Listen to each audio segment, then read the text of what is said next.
Audio recording for this meeting has begun. Okay, welcome everyone. My name is Molly Marin. I am the webinar coordinator for the New York State Technical Assistance Center for RTI. A few reminders before we get started today. All upcoming professional development opportunities are available on our webpage, nysrti.org. There's registration. We do have some additional webinars this spring, as well as some on-site in-person training. So please check those out. A copy of today's PowerPoint is available on our webpage under Webinars and then under today's webinar title. During today's presentation, please use the chat box for any questions or comments that you may have. And at the end of today's presentation, we'll post a link to a brief evaluation. If you could please take a few minutes to complete that, we very much appreciate the feedback. It will come via email to you as well, but if you can complete that, again, we do look at that every week. We are very pleased to have back with us Dr. Catherine Stahl to present the second webinar in our Strand 13 series, using an assessment audit to create a lean and efficient RTI assessment system for grades K through 3. Today's topic is K through 3, conducting the audit, who does what and why. Dr. Stahl is a clinical associate professor of literacy at New York University. Dr. Stahl studies the effective instruction of reading in the elementary years. She is committed to improving student achievement and school effectiveness, especially in urban settings. She is currently the director of the NYU Literacy Clinic. For over 25 years, Stahl has taught in high-poverty public elementary and middle school classrooms. The questions that she researches stem from those experiences and from current classroom observations. Her research examines reading acquisition and reading comprehension. She has written 5 books related to literacy instruction. She earned her Ed.D. in reading education from the University of Georgia in 2003. And at this time, it's my pleasure to welcome back Dr. Stahl. Good afternoon. Thank you, Molly. Good afternoon, everyone. So I look forward to our second session on the assessment audit for those of you who are working in grades kindergarten or pre-K through 3rd grade.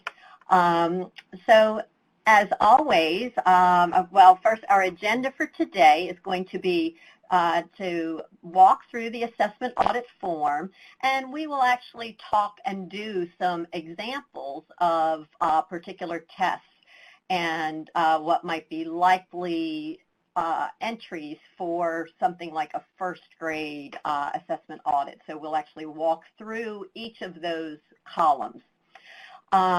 Then we will also talk about how can we, in our assessment audit process, ensure inclusiveness and comprehensive,ness and making sure that everyone's voice is heard, making sure that there's adequate discussion, and that all faculty members that are involved in any kind of assessment process for literacy are included in this assessment audit process. And then we will finish up with next steps in getting the big picture of what our audit process has displayed for us and how to proceed after we have collected the information. So as always, I would like to know a little bit about who you are so that I can try to target some of the conversation to what your needs are. So if you will please tell me and select or vote for your role.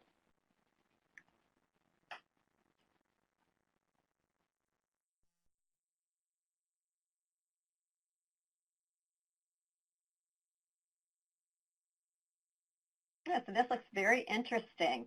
We have a lot of interventionists, and many administrators, school psychologists, and special educators, and some other folks as well. So this will certainly help shape the conversation and kind of the information that I am sharing with you. So this is very helpful. Okay, Molly. And now if you can also tell me about what grade levels you are responsible for or that you work with. Okay, that I suspected that based on those roles. Okay, and we do have somebody working in grade 2, but primarily most of the people do work with all the grade levels. And this is actually great for this process. So that you will have an overview and you will be able to share your expertise in each of the grade levels. Okay, Molly. So as we continue to work on the assessment audit, all of the resources that I will be talking about with you today are available. The audit form is available on the New York State RTI Technical Assistance Center website, and it might be helpful for you simply in terms of the size of the audit for you to have the opportunity to actually have a hard copy of that audit available, although it's not really essential for today. And then the other materials, also the audit forms, as well as a whole chapter on the process of, and also giving you more of a narrative, more information on how to undergo this process, or a refresher for you. All of that information is also found in the book, Reading Assessment in an RTI Framework. That's just one chapter of the book, but it really goes into the details. And so it would be a nice refresher after you actually do the webinar. For those of you who were not in the webinar, our first webinar that we did 2 weeks ago, you may want to go back and look at audit, the assessment audit webinar 1. For just a review of some of the terminology that we will be using today. When we met last time, we talked about the purpose of the audit. And so there were multiple purposes that an audit can accomplish. And today we will be focusing on who is doing what, and how are they recording that data, how is that data being shared, and also the communication of what do we value. So not only is what people are using important to be revealed, but also the opportunity for everyone to express their voice in why exactly they're doing what they're doing. And this openness and this transparency of giving everybody a voice and having an open forum for this discussion is really a very important part of the process, and particularly for those of you that are in the role of school psychologist, administrator, data manager, or interventionist, and in a coaching role, some kind of literacy leadership role at your school. We have lots of research to demonstrate that while we certainly need a strong leader with a vision, that top-down mandate is not always the most effective, because as we know, people are going to do what they want to do behind those closed doors. And so what we want to do is create the audit process to create a forum for people really believing that their voice is being heard, but also hearing the values of others in this discussion, so that we have an understanding of exactly why people feel like they want to and need to use particular assessments. Or why they have chosen to not use the data from some others that perhaps may have been mandated. So it's this communication process is really crucial to the assessment audit itself. And then we also want to have an evaluative quality to the assessment audit. Is what we're doing valid, and is it reliable?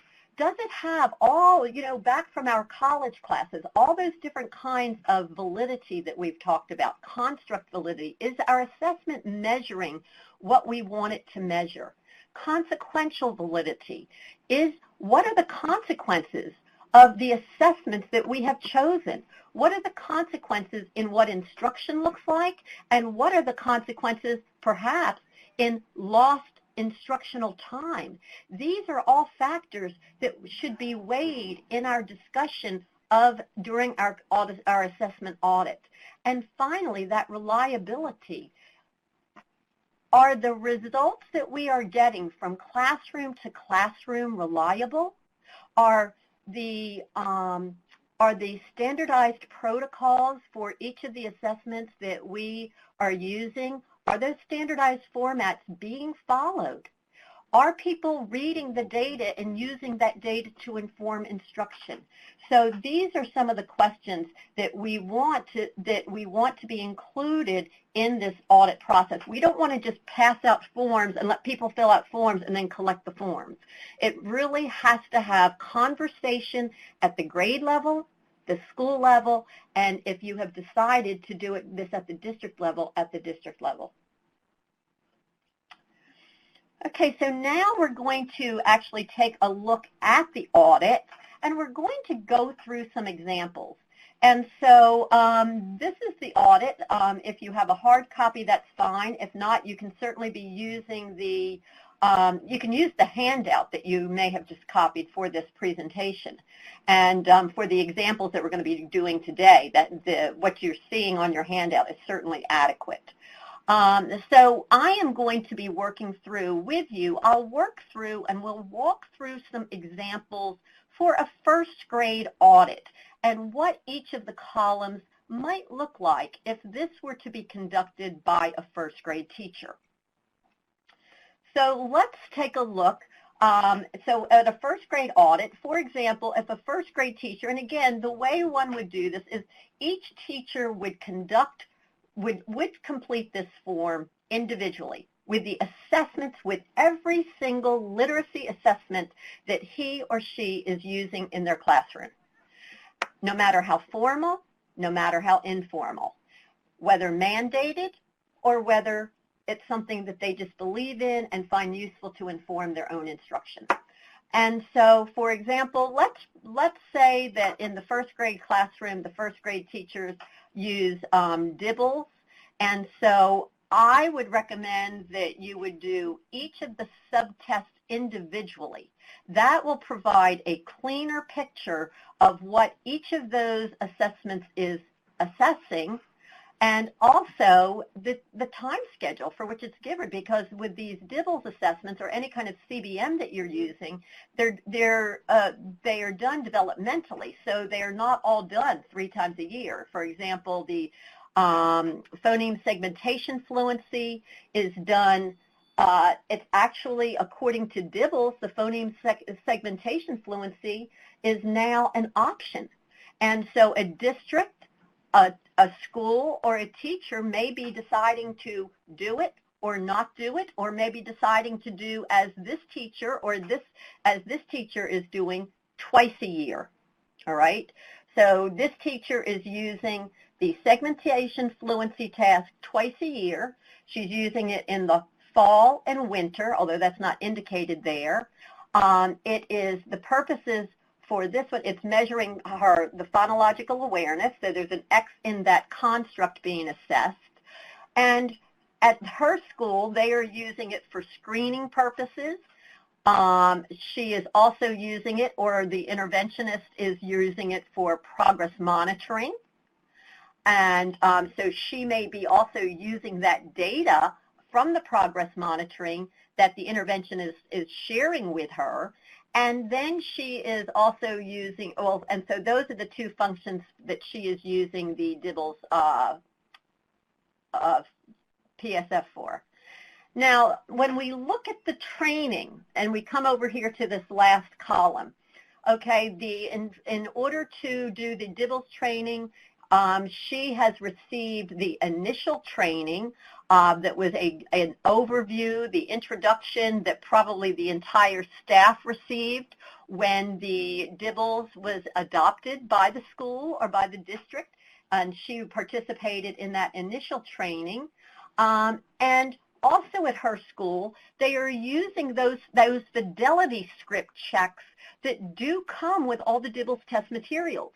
And by that we mean that a peer is coming into her classroom when the test is being given and is periodically, probably at least for once during each administration, is sitting there while she is administering the test and is going through that check sheet that DIBELS provides to ensure that she is administering it correctly and scoring it correctly. So then we go down to the DIBELS nonsense word fluency, and we see that in first grade, They are using that for screening only. And they are using it, however, they're using that 3 times a year. Even though nonsense word fluency now, I do believe also, according to the DIBELS publication materials, is now also optional, but this school has opted to use it in fall, winter, and spring as screening only, but they are not using it, and she is not using it, and her interventionist is not using it in any way as a progress monitoring tool. Again, she had the intervention, and she had the initial training for that when they adopted DIBELS, and that may have been 3 years ago, but she did have the initial training. And however, this school seems to be very rigorous in wanting to make sure that there's not what Mari Clay calls drift. And so what they do is they do fidelity checks. And there's not information here about how often they have done a fidelity check. They may have only done the fidelity check, when it was first adopted. So this is something, though, that this is why this conversation is so important. This is something that they would actually address in their conversation about how reliable are these results today based on the individuals, the initial training that they had this year, last year, 3 years ago. When was that conducted? When were the fidelity checks conducted? And are there booster sessions being provided periodically, say the week before the test is being administered? So now what I would like you to do on your worksheet or on your handout, I would like for you to go ahead and fill out this sheet for the oral reading fluency. Think about how your school in first grade uses the DIBELS oral reading fluency and fill out each of those columns for DIBELS oral reading fluency as you would direct your teachers to fill this out, or as you personally would fill it out related to the teachers and classrooms you're responsible for. So take about 2 minutes to go ahead and do that on your worksheet.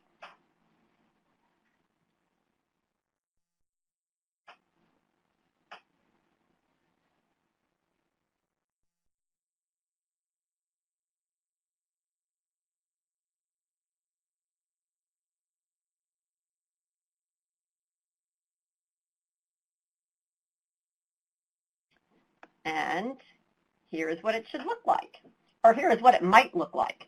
I won't say should look like, because it might vary in terms of how your school happens to be using this. So with the DIBELS oral reading fluency, typically you would use it for screening, and you would typically use it for progress monitoring in first grade, beginning in winter. Because it is not administered in the fall. It begins being administered in winter and begins and also in the spring. It is a measure of word recognition because the fluency measure, it's word recognition in connected text. Children need to be able to identify the words correctly and accurately in addition to rate. And so it is it can be considered a word recognition measure as well as a fluency measure.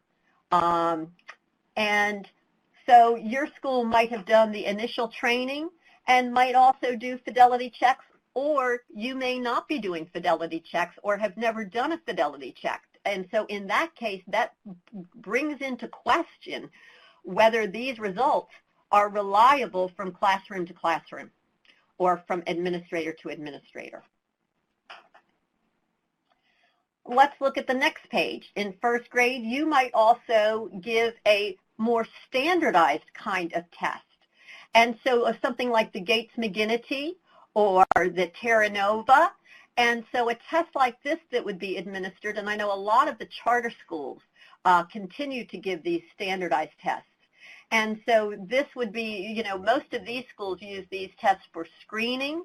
They use them also as outcome measures to gauge how the school is doing, how the school is meeting the needs of a particular grade level of children in particular areas.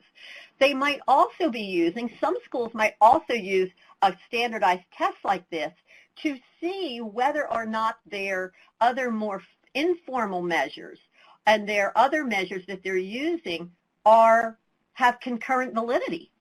And so the Gates-McGinnity, something like the Gates-McGinnity, is a measure of, it has subtests in it, and so it has subtests in it that assess, oh goodness, Molly, I have just lost the visual.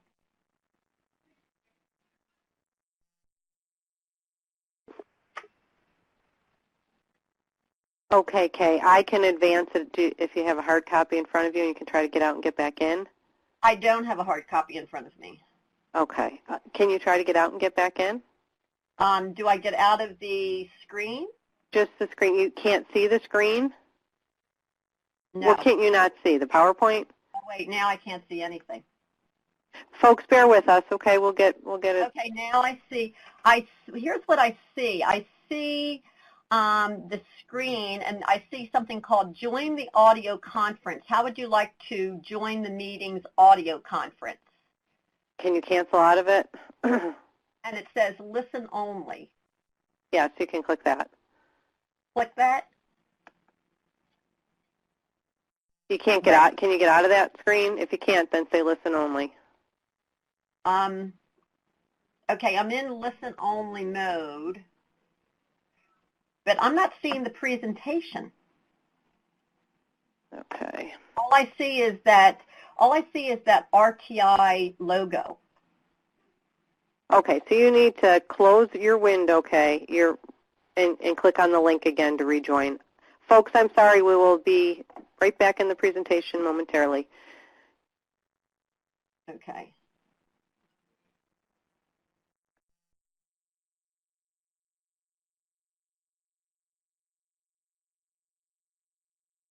So I see Adobe Connect. There you go. You're back. Okay. You mute your speakers.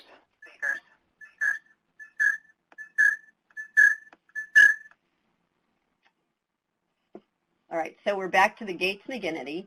And so this would be used to gauge, thanks folks for being patient. Because this has separate subtests, it has subtests that measure phonological awareness, word recognition, and conceptual vocabulary and comprehension. And so that's only done once a year. A first grade teacher might also be likely to do a more formative assessment for diagnostic purposes, something like the Dolch list, which provides very important recognition about information about word recognition, high frequency words. And so a teacher might use that list in fall, winter, and spring. And there was never any training provided. This is just something that she chooses to use, or maybe the district even decided that they wanted teachers to use the Dolch words, but had just assumed that everybody knew how to do that. And because it was such a simple, common, formative kind of task that people could just do it as they saw fit and report a particular number.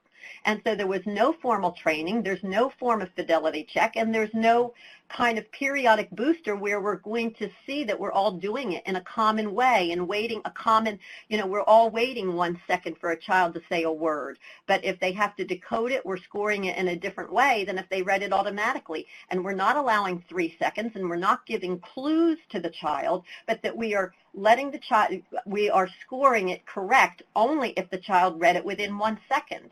And so that might be a common test. And then another common test is the Faunus and Pinnell benchmark kit. And that is a kit that is commonly used in around the nation with kindergarten, first and second graders. And it is also a more complex test in which children are asked to read a set of leveled little books, at a fine gradient of level, a fine range of difficulty readability levels, and they are asked to read that. You get an accuracy score, you get you can score fluency, and there is also a retelling and some questions at the conclusion of it. So I'd like you now to go ahead and fill out the Fountas and Pinnell benchmark kit. And what constructs does that test?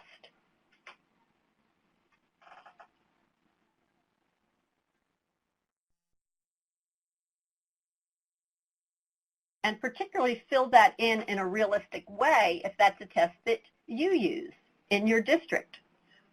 How are you using that?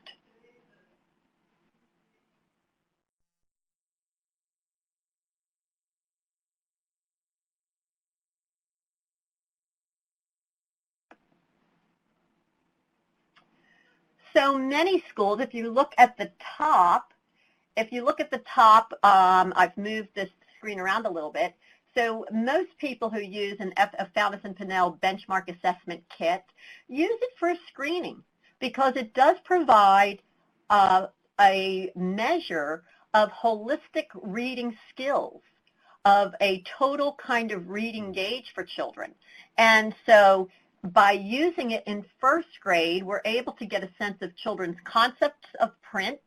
We are able to identify their word recognition because we do have to take a running record of their oral reading, and we get an accuracy percentage.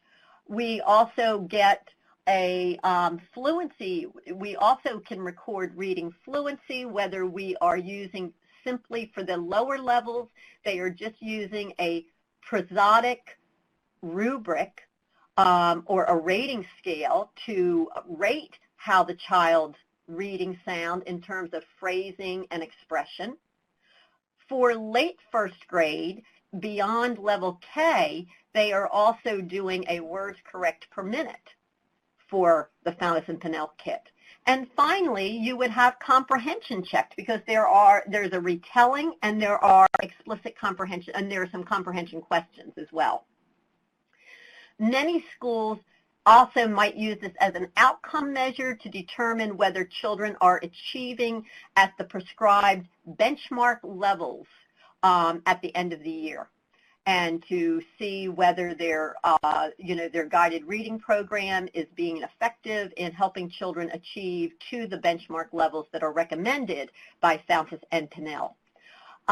Typically, this is given fall, winter, and spring in first grade because the children, the levels, the gradient levels are very refined in first grade. And most people, though, may have only received an initial training.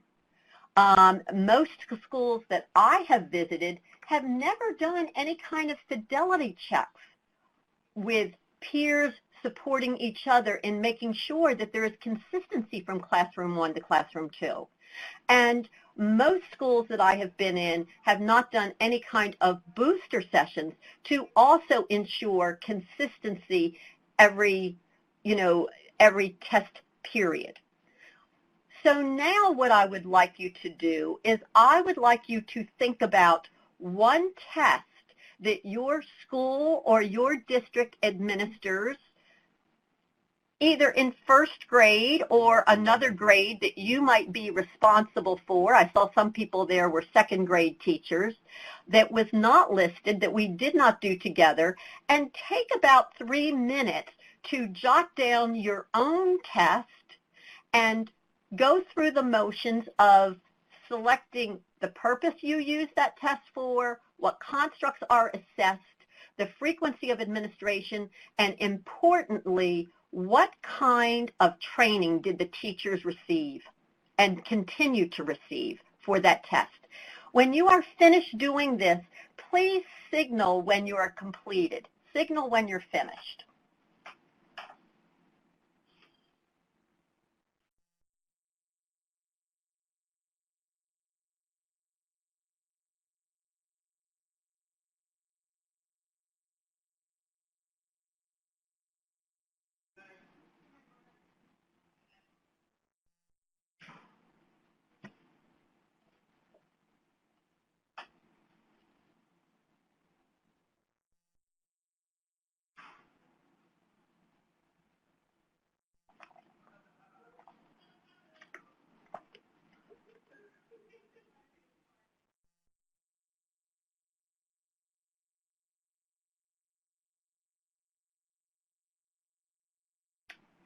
as you're undergoing this process, I'd like you to jot down some questions that might come to mind on your scratch paper or on this form so that you can share those questions or those areas of ambiguity or particular nuances that you were questioning mentally as you undertook this process.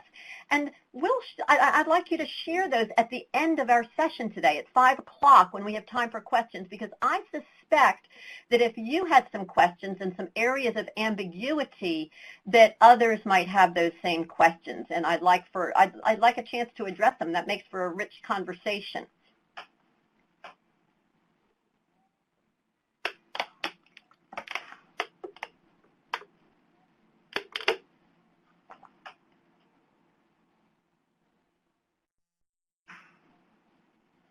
We'll take about 30 seconds to allow you to finish up and just jot some questions that you might want to record later.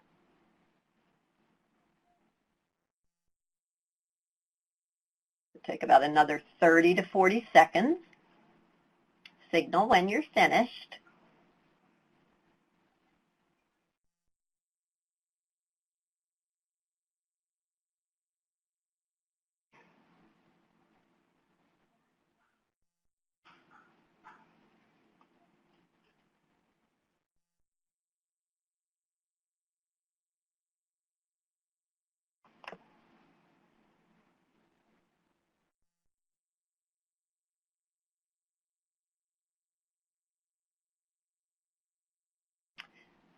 Okay, and I think now we'll proceed. So Molly, you can do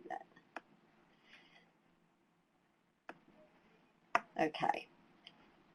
So as you're thinking and as you're working with the teachers in your schools and districts who would be conducting this, who would be filling in these forms and will be having these kinds of conversations, which you will be leading, some of the things that I think you want to really think about are that when we think about a lean and mean assessment system in literacy, here are the aspects that we need to constantly be comparing to make a tapestry that is woven together. That even within each of those constructs that we were assessing, whether it was word recognition, spelling development, reading fluency, vocabulary comprehension, in literacy we're constantly thinking, how is the child demonstrating their abilities in this particular area in reading? How are they doing it in writing? What is their competency in isolation? So for example, in word recognition, are they able to recognize the words in isolation on a list? What does their word recognition look like in connected text? And are they able to do it in writing? Are they able to do it in isolation, say on a spelling test, versus doing it in their writing workshop? And so those are the things that we're constantly looking at, so that, that we have that balance between reading and writing and being able to do certain things in isolation or doing them in connected text. And so we want to have a full picture. We have to look at all of those things. And then also, the listening and speaking are often considerations within particular constructs, particularly with young children in something like comprehension.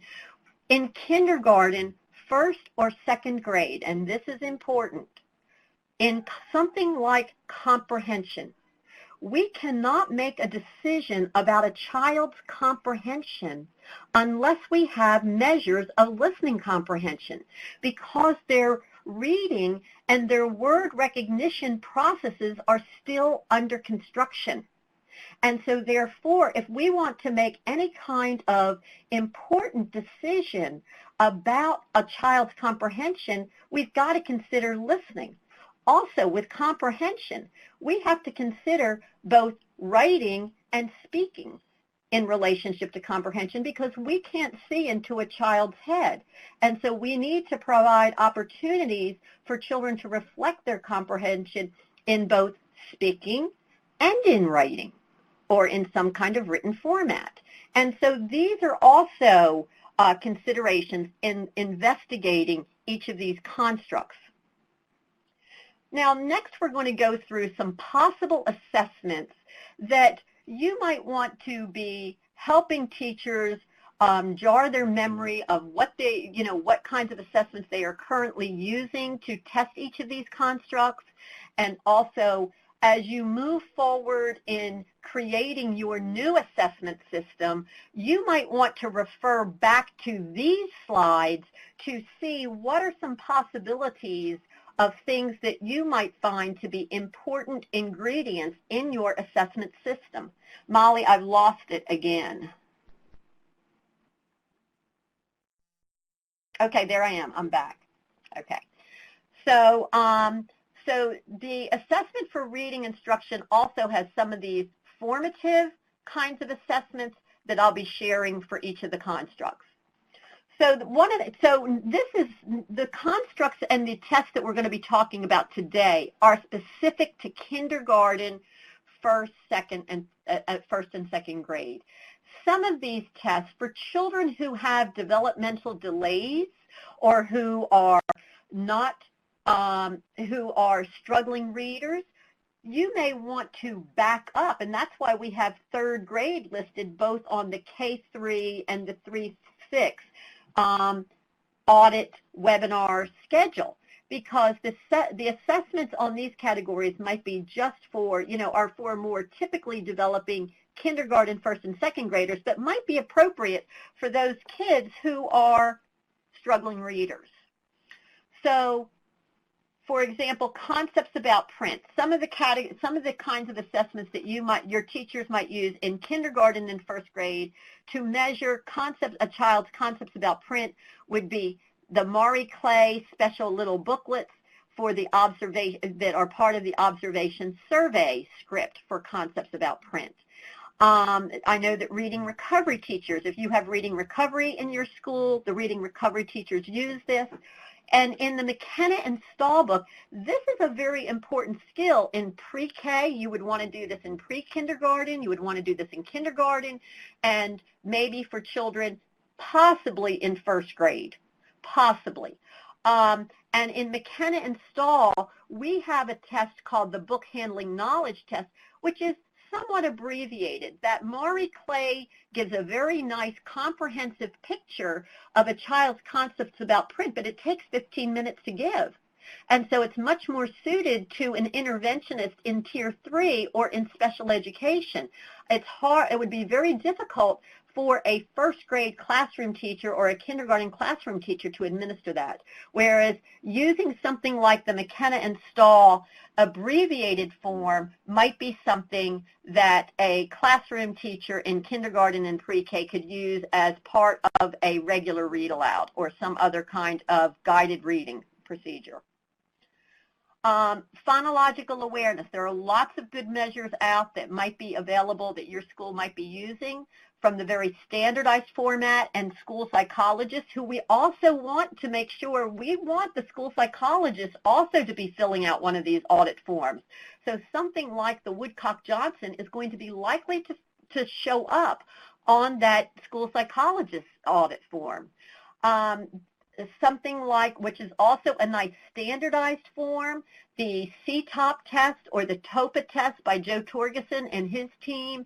Those are standardized, and so they might be something that might show up being done by your special ed teachers, by your Tier 3 teachers, but not much like that, but that might not be likely to be done by a classroom teacher. But those are tools that those specialists would want to use and would want to employ to get a more normed picture of this area for children in your kindergarten, first and second grade. Many schools are going to use one of the CBMs, whether it's Dibbles or Ames Web or FastBridge.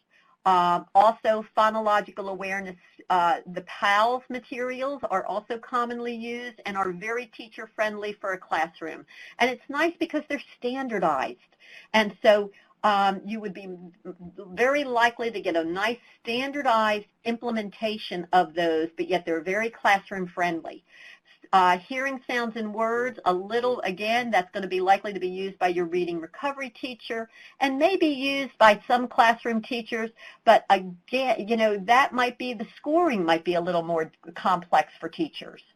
And then we have, in the McKenna Install book, we have actually made some very specific tasks that are based on the National Reading Panel. And so teachers could just take out a cluster of these. If you're working with pre-K and K, you might just want to do the rhyme tasks, or you might just want to do the blending tasks. And so those are segmented by specific skills. And so those are some possibilities that classroom teachers are using, or that down the road you might want to insert when you discover any that you might have a void in this area in terms of standardizing the assessment process. High-frequency words, a very important skill area for kindergarten, first and second grade. And so again, a school psychologist or a reading interventionist might be using something like the Tower set by the Torgerson group. Very important that it's a very nice step because it is, again, it can be done in 45 seconds for high frequency words, 45 seconds for nonsense words, and it is normed. That is very important when you're making that decision about Tier 3, or is it time to make the referral for special education. Also, CBMs can be made with through Intervention Central for progress monitoring by classroom teachers, by interventionists.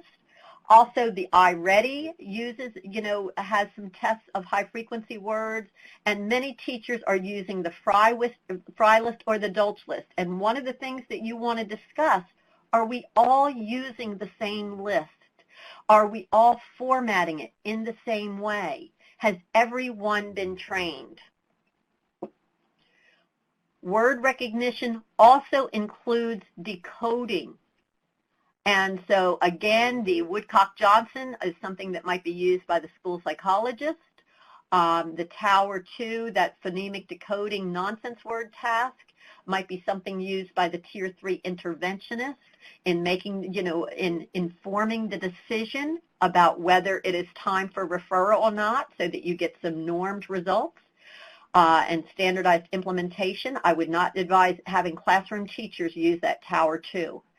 CBMs, where many schools are using CBMs, or some of the more adaptive measures like iReady and STAR provide tests of decoding.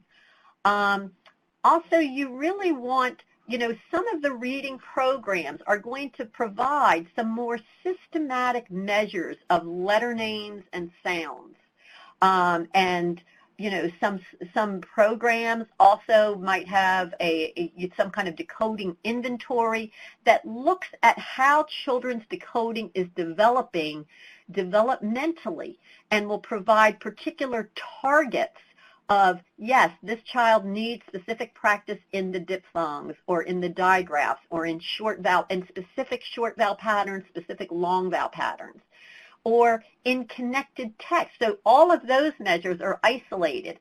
Then we also would want to look at some kind of running record of oral reading for children in kindergarten, first grade, early second grade, to see how they are using, how they are orchestrating and how they are cross-checking comprehension and the decoding process, and whether they're able to use what they know in isolation in connected text. So just because somebody is using, let's say, using a Foundation's phonics inventory, if they're not measuring their children's and doing an MSB analysis of kids reading connected text through a running record, then there still could be a void in that area, because you need both connected text and isolation for decoding. We also want a developmental measure of spelling development. And two of the best ways to really gauge where our young learners are in kindergarten, first grade, second grade, is to administer that Words Their Way spelling inventory or the word journey spelling inventory. It doesn't matter whether you use that program for for your phonics instruction. But to use a test like that is a very powerful indicator of what children have under their control in spelling development along a predictable developmental continuum. And it's a nice check for the effectiveness of a program like Foundations or Orton Gillingham or one of your other spelling programs that you're using. And then we have some standardized measures like a CBM or a Woodcock-Johnson that, say, a school psychologist might use. Reading fluency. For the youngest children in kindergarten, you might have teachers using these prosodic rating scales. This is an area in which many teachers have not necessarily, many teachers are using these kits and are using these rating scales, but one of the areas that you as during your conversation, you want to talk about how are we ensuring consistency between Mrs. Smith and Mr. Doe.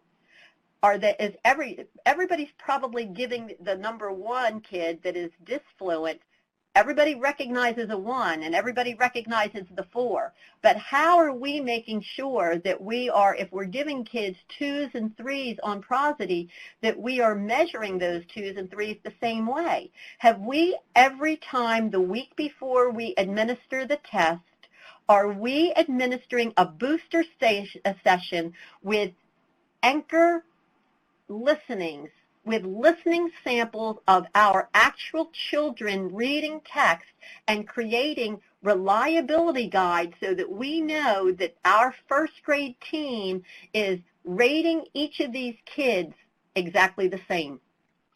And if we're all rating them differently according to some very abstract or esoteric standard in our heads, then that rating scale that we're using is not reliable. And so if we want to use a rating scale, we've got to invest the time in making sure that we're listening to anchor text, or that we're listening to anchor readings, audio tapes of children reading, and scoring them and getting reliability gauges among grade level teachers. Same thing with our words correct per minute. We want to make sure that, beyond mid-first grade, we are calculating that words correct per minute. But when I talk about mid-first grade, we're talking about children at that developmental level. We really do want to make sure that we are getting an accurate words correct per minute. Beginning around level H, their children are reading around that mid-first grade level. Vocabulary. Here are many of the possible vocabulary gauges of vocabulary development, going from the more formal and standardized and summative measures like the Peabody, the expressive vocabulary tests, which are likely only used by your school psychologist. We have schools should be moving more and more toward common formative measures of vocabulary. Teachers are doing a good job, and they're really working hard to teach vocabulary in some of these new Common Core units in their disciplinary instruction. So we want to make sure that vocabulary that they are teaching is being assessed. And so if they have a list of words that they are holding children accountable in their plant unit, well, is there an assessment that the teachers as a grade level team have devised to assess that vocabulary? Have they agreed upon vocabulary, and are they testing the vocabulary? Vocabulary is the key ingredient in high comprehension scores. It's the key beyond oral reading fluency in K1 and 2. It's the contributing factor. In kindergarten, first and second grade, that vocabulary contributes to comprehension. So we want to make sure that with our thematic units that we are getting teachers to pay deliberate attention to vocabulary and targeted lists of from 15 to 25 words per unit, and that they're teaching those words explicitly and that they're testing them explicitly. Also, we want to make sure there are English learner considerations. And finally, some people may be owning isolated vocabulary programs, and using those as some kind of vocabulary measure, or they may be using the vocabulary measures of a basal reader. Comprehension. This is our most complex area of assessment that you want to be looking at, and you really want to have some verbal measures for the young children. You want to have, as children get older at the end of second grade, third grade, those kinds of written responses to text. Nowadays, we have some adaptive tests such as FastBridge and iReady that are being used to gauge a lexial range for children. And also things like the CBMs are using the maze or days, or even the oral fluency, the oral reading fluency sometimes uses that, and if you're using their data management system, you have to use that retelling fluency. So these are some of the ways your school may be measuring comprehension. Process writing, you want this to certainly be aligned with a Common Core. Is the writing that your school is doing, and is it up to date? Is what your teachers are assessing as a team, as a grade level team, again, having that consistency and reliability, so that are they giving periodic common prompts with established rubrics for narrative, expository, and argumentative writing. And finally, motivation. We do have assessments available like the Garfield Elementary Reading Attitude Survey. Typically in kindergarten, first grade, typically these are all going to ceiling out on the positive. These really become more of an issue once we start getting in second grade and above, where that motivation and attitude really does influence children. What the norms on the Garfield, the norms show on the Garfield attitude survey show is that most of the children in kindergarten and first grade still have a pretty positive attitude, but this attitude tends to decrease as each year goes by, and particularly though for struggling readers. You know, by the end of first grade and in second grade and certainly in third grade for the struggling readers, we want to take a gauge of that, how the attitude is doing for our struggling readers. So those are a little more examples of some tests that you might be finding in your constructs, or you may want to fill in down the road when you find some voids. Key, again, all voices must be contributing to the audit. We want those examples of what people are doing behind closed doors. We want that exposed for better or worse. And because we want to have the discussions that reveal not only what people are using, but why they are so invested in those things that they are using behind closed doors. There's a reason for the investment. Either they don't believe in, for some reason believe it's giving them information that they're not getting any other way, or for some reason they believe it's better or different than what the district might have mandated. And so we want this brought into the discussion, because at the end of this process, we want you to have an assessment system that is a lot leaner and meaner than what's going on right now, or a lot more efficient and leaner, but we want everybody buying into it so we can really get rid of all that stuff that people are using on top of what's been mandated by the district. So we want to get rid of that, and we want everybody to really come to a consensus, and it is possible if we at least give people voice. We want to make sure that the school specialists, they use a large range of tests for specific and specialized diagnostic purposes. We want to have those revealed, all right? If the data is important enough to collect, it's important enough to share. So, you know, often in the schools that I'm working in, what I see and hear about is that the interventionist has collected data, but it hasn't been shared, or it's been shared in a way that has not been valued or respected or has not, been given in a way that is teacher-friendly in some way. So we want to make sure that if the data is important enough to collect, and not everybody has to collect all data, but if the specialist is collecting it because it's important to informing her instruction, we want to devise some system that's teacher-friendly so that everybody has the information. There has to be transparency. And that brings us to the school realities. Let's be honest. We do not always have time to be chatting, having conferences about the kids, and meeting to have this cohesiveness that we read about in the books, all right? There just isn't time in the school day. And in fact, we may not even have time to read the data on that piece of paper that's in the binder, all right, or someplace. Oh, it's on that pile on my desk under all the other papers.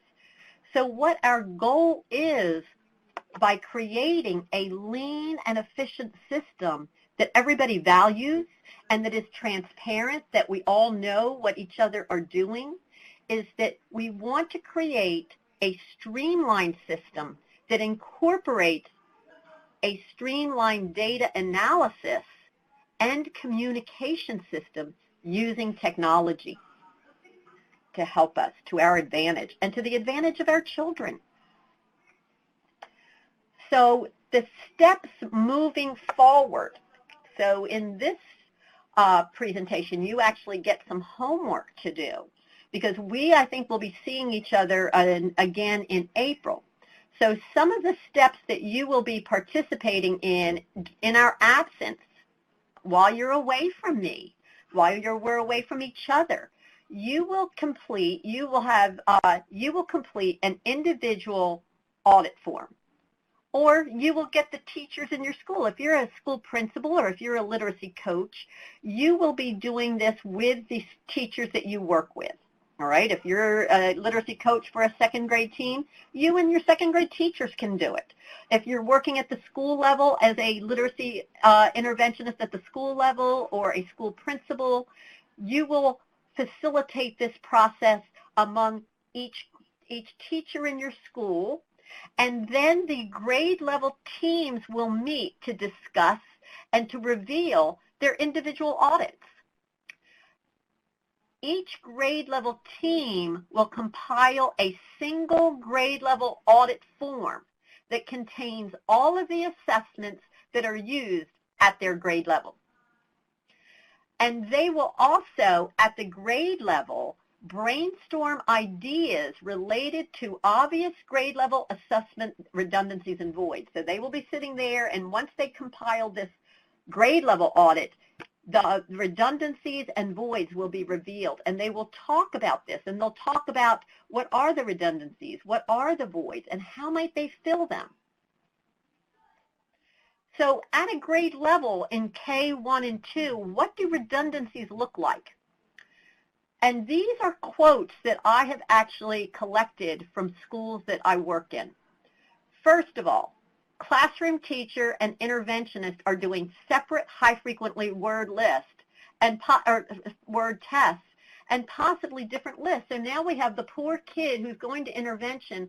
The classroom teacher is teaching him on the Dolch list, and the interventionist turns around and teaches him on the same list. And the two of them are not sharing the list.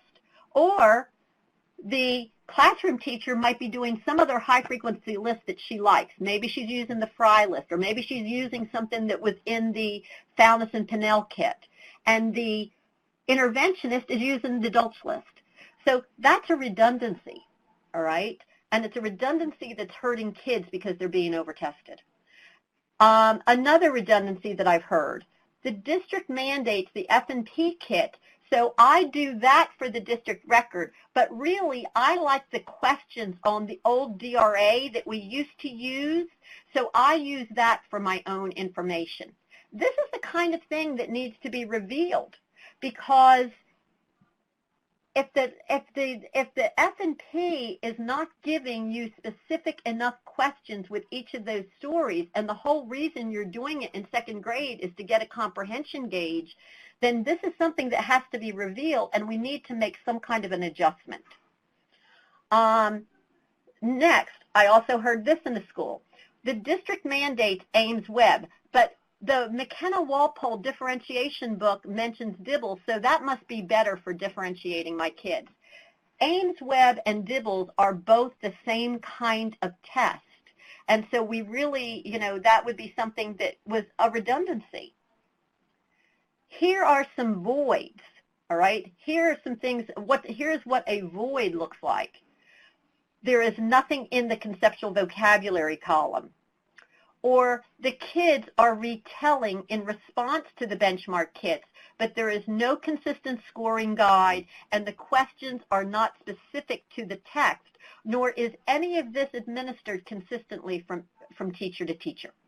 All right? That's a void. Or another void. My students are not being assessed in how they respond to text in writing. It's only verbal.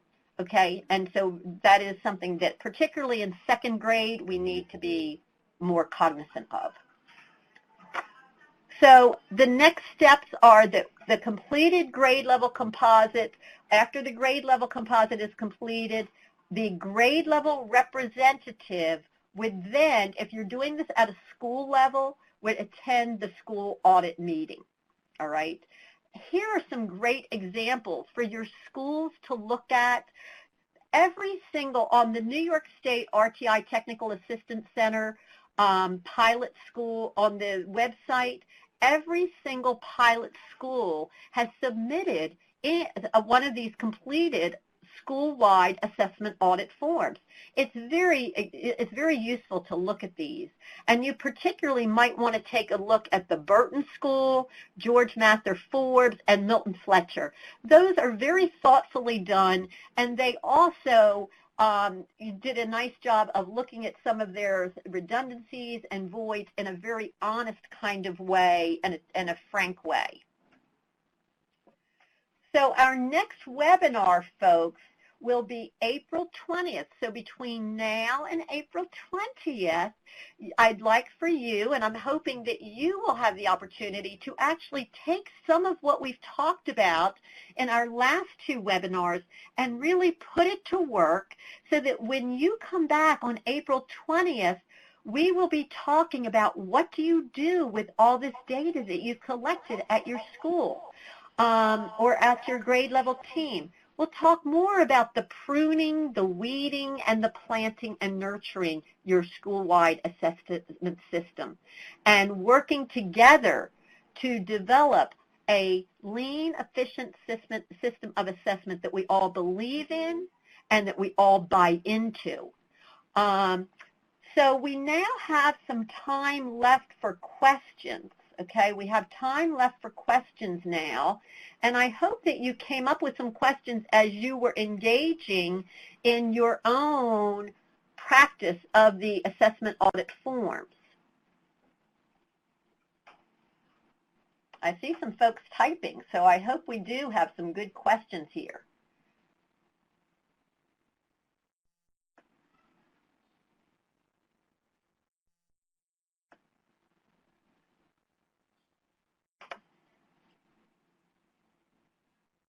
Some questions?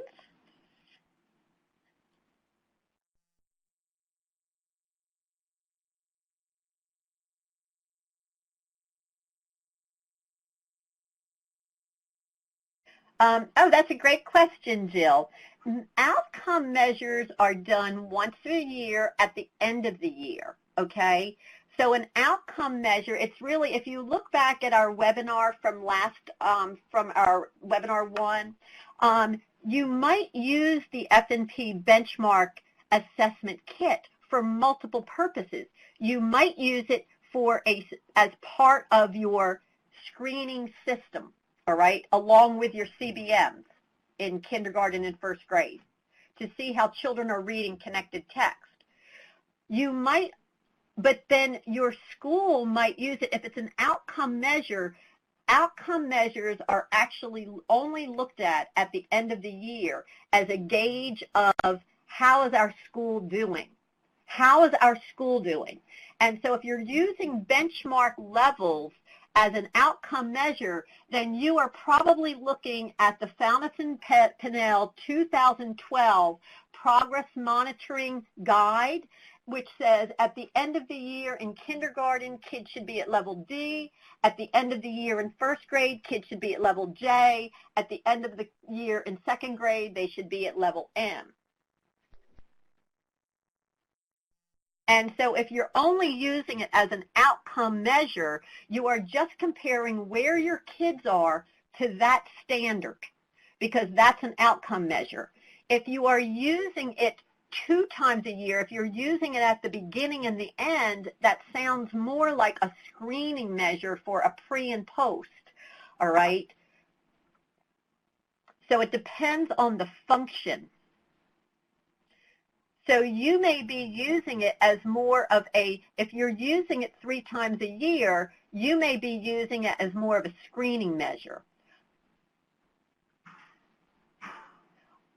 In reading recovery, those of you who, in reading recovery, they use the benchmark kit. They use, in a reading recovery model, you would be using a running record, though. You may not be using your benchmark kit, but you would be using a running record more systematically in order to progress monitor to make sure that, because if you have a child in first grade who is behind, you do not want to wait until January to find out that he has not moved up to a level, because these levels are very narrow in kindergarten and first grade. So you really want to be monitoring much more frequently.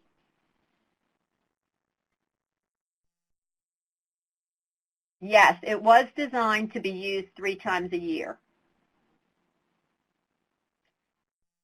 We do want to see, because we do have benchmarks here of where we do want children, where we want children to be in terms of reading. We want children to be reading connected text at these kinds of levels. So I personally would certainly want to know, and different people have different feelings about whether the F&P should be used as a screener. Different people have different philosophies on that, but my philosophy, and this is the philosophy of K-Stall, it's not the philosophy, I can only speak for myself. I personally need to see in a child coming in September, in terms of influencing what the instruction is going to look like, I need to be able to know on a standardized measure that has standardized directions and that are administered. That's the key, is that it's administered in a standardized way, that this child is reading at a particular text level that is indicated as a benchmark.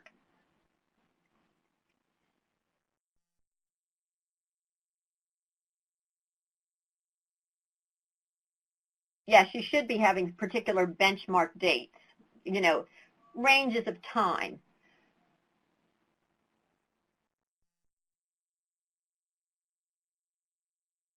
I would say that your DIBELS progress monitoring, so that you would want to use DIBELS progress monitoring. Again, you want to make sure that your folks are administering whatever you're using for progress monitoring, that it's being used in a standardized way.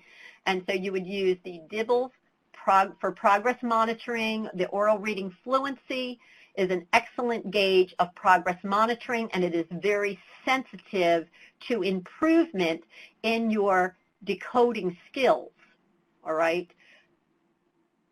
So you would certainly want to do that, and I would think that the classroom teacher, as a classroom teacher, if we are saying that a child is behind or is a struggling reader, then we would want to have running records of that child's reading every week if we are claiming that a child is behind in first grade or in kindergarten.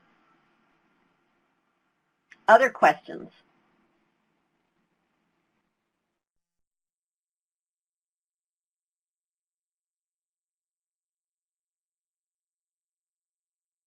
Any questions about the booster sessions or fidelity checks that are happening in your schools? and how those booster sessions are being conducted in your schools on a regular basis to ensure reliability.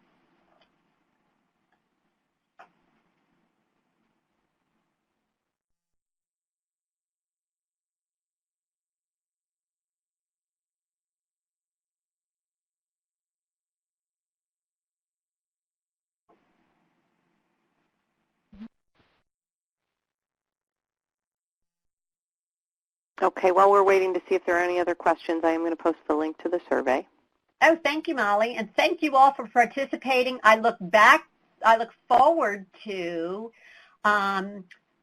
getting together on April 20th and going to the next steps of your webinar, of your assessment audit, and please feel free to contact me in the meantime for feedback about how that process is going at your school, or if you have some questions. I would love to hear from you in email about your own personal assessment audits that you're conducting. Please feel free to contact me. Thank you so much, Dr. Stahl. We appreciate having you today. We look forward to April 20th. And if you could just hang out for just a minute, I'd appreciate it. I certainly will. Oh, I see a question, too.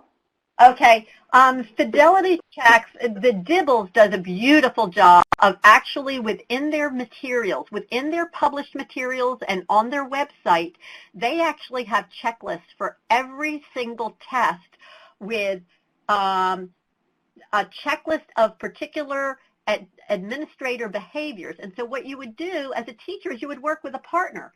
And so someone would come in and sit there while you test one or, a couple kids, and they would fill out that check sheet, and then you would do it with your partner. And so they do that. But so it would be a partner teacher that would do it.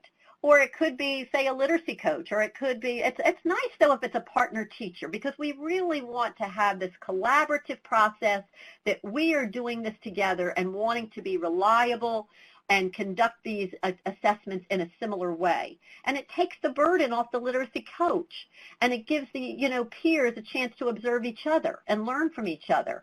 And so, but for tests that are not DIBELS, I would say that you as grade level teachers would want to make up a fidelity checklist. So let's say you have all agreed on, we're going to do the Dolch list, and we're all going to record it in this same way on this same form, and we're going to give each child 1 second, and we're going to score it so that it looks this way. And so then you would just put that on a checklist, and then you would partner with each other and see if you are actually doing it the way that you all had agreed upon to do it. Oh, good. Ames Web. I see there Teresa says Ames Web also has some nice fidelity checklists. Great. Okay, I think we're good. Thanks, everyone. Thank you, Dr. Stahl. Oh, you're so welcome. It's been a